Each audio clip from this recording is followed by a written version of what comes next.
Good morning. It's just after 9 o'clock on Friday the 14th of June, and I'm around about midway between where I parked the van on the campsite at Jaywick, that's it, and Colchester. Now normally, as you know, I would catch the bus to Colchester and walk back to Jaywick, but I've done it the other way around this morning for several reasons.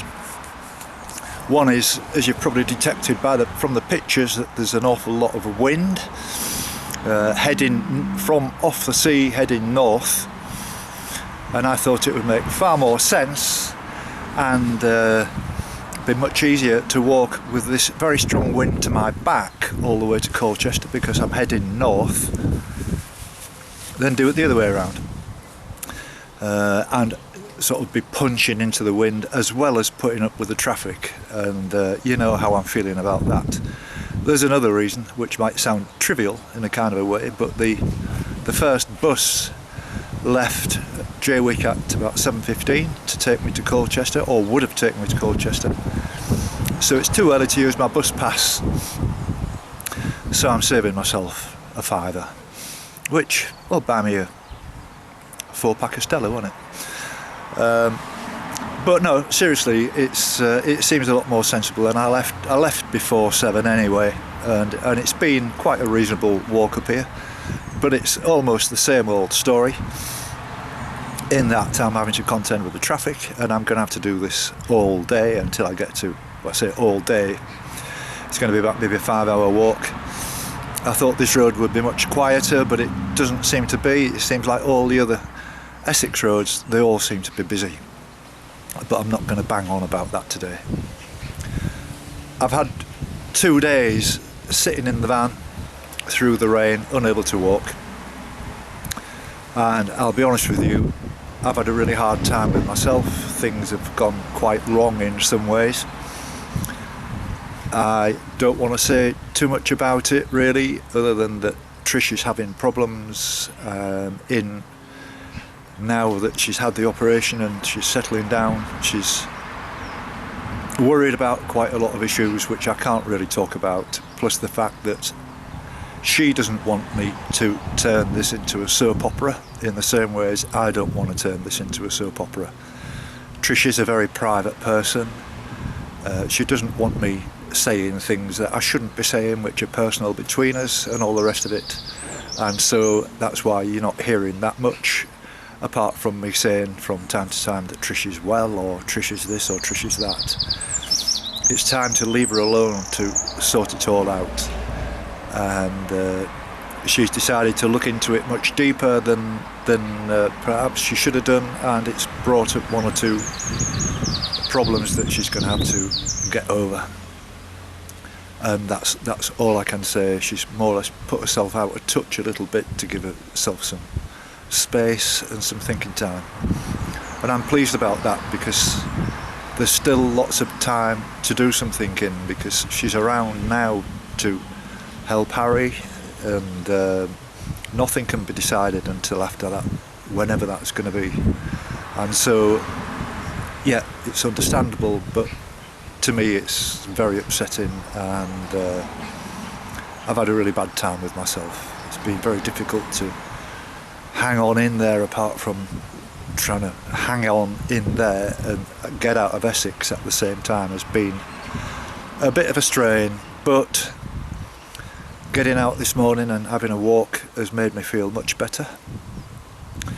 I can think about things, whereas when you're cooped up in the van and you're listening to the rain beating on the roof, and you've updated everything, you've done everything you want to do. I've read books, I've done all sorts to try and settle myself down, and it's been very difficult, and I feel okay, but I feel very sad.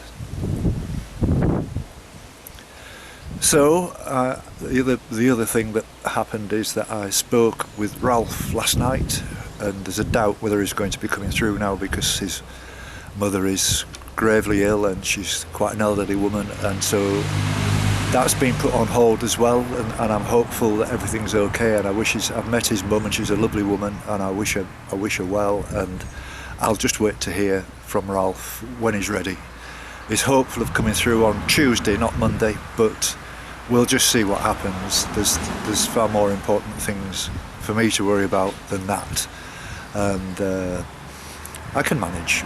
But it would have been nice to have some company, but that's not a problem. I can make other arrangements. I've got other people who want to walk with me, and I know you're watching this, Ralph, or I assume you'd be watching this, and love to your mum, and love to Mel as well, and look after your mum. It's very important. So I'm making my way to Colchester now. Not quite sure how far. I've been walking for about an hour and a half non-stop, and I've done pretty well. There's one other thing. I put something on YouTube, I beg your pardon, on Facebook, about the final day of walking into Grimsby, which I've said is going to be on July the 14th. That was Sunday, July the 14th. I spoke with the Grimsby Telegraph reporter yesterday, who put the last bit on about me from Grimsby, and she's going to give it full backing. I've had one or two people who want to come along, especially my daughter Sam and the grandkids and Rick, which I'm really looking forward to. And I think Rosemary's going to come. I just don't want any of you people to feel as if you're obliged to come or pressured to come or anything like that. It's not going to be like that anyway. It's only going to be probably a 3 or 4 mile walk from Cleethorpes into Grimsby Centre, and then we're going to finish at the Yarborough Hotel, which is right next to the railway station, which is a Wetherspoons pub, and you can get a real nice fish and chips or something to eat and a pint of beer, and that's the end. It'll probably start around about midday, and it'll be probably all over by about, say, 3-4 o'clock, so it's not a really big thing, but it will get some publicity and it'll raise some more money for the fund, for the Brain Cancer Research Fund. So, with respect to Ralph, I won't say my usual thing, but I will say now, I'm on my way to Colchester, so here we go.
It's 10:30 now, and this traffic is relentless again.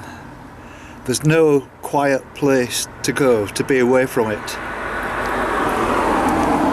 I've got to Thorrington. I've nearly passed through Thorrington now, which means I've got about 2.5 hours to get to get to Colchester. The wind's died down quite considerably, but it's clouded over. But I'm glad I'm out of there. I would have gone mental if I'd have stayed in that van for one more day, feeling the way I do. But I'm getting on with it. At least I know that when I get back, and that'll be after reaching Colchester, I'll get the bus back to Clacton. I'll do a little bit of filming. I need desperately to find somewhere to buy some more reading specs.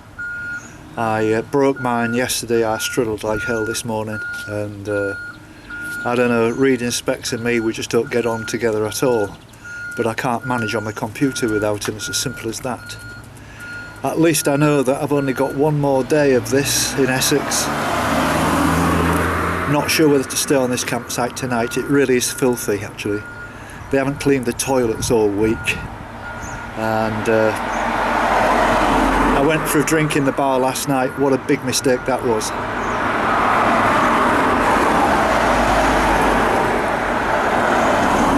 They were playing bingo, and it was like about a 10,000 watt PA system. You couldn't hear yourself think, apart from about 20 kids dancing about with balloons and stuff. It was awful. How anybody would want to go to a place like that and have a holiday, I'll never know. So this is what it's like today. I'm afraid I'm full of doom and gloom again, but that's just the way it is today. I'm sorry.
It's 12:50 now, and I'm having to shout a little bit. I got to a kind of a T-junction and decided it better to turn left instead of turn right, because if I'd have turned right I would have ended up on the A133, which is a dual carriageway that runs from Clacton into Colchester, and I certainly don't fancy a dual carriageway. So by turning left I've turned into the Essex University at Wivenhoe and jumped on a bus. It's only about 1.5 miles, so nobody's going to kick my arse for missing 1.5 miles. But it's been a dangerous walk again, and I'm quite sure it'd be far more dangerous on a dual carriageway. And so that's my decision, and I think it's a very good one.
It's 3 o'clock now, and I'm back in Clacton-on-Sea, and I've got a bus to catch back again to the campsite where the van is, and that's at Jaywick, and that'll end the film when I get back there. And my intentions for tomorrow are to drive over to Harwich. There's a really nice guy who's coming that I'm meeting called Peter Jones, who I met in Southport on a campsite last year.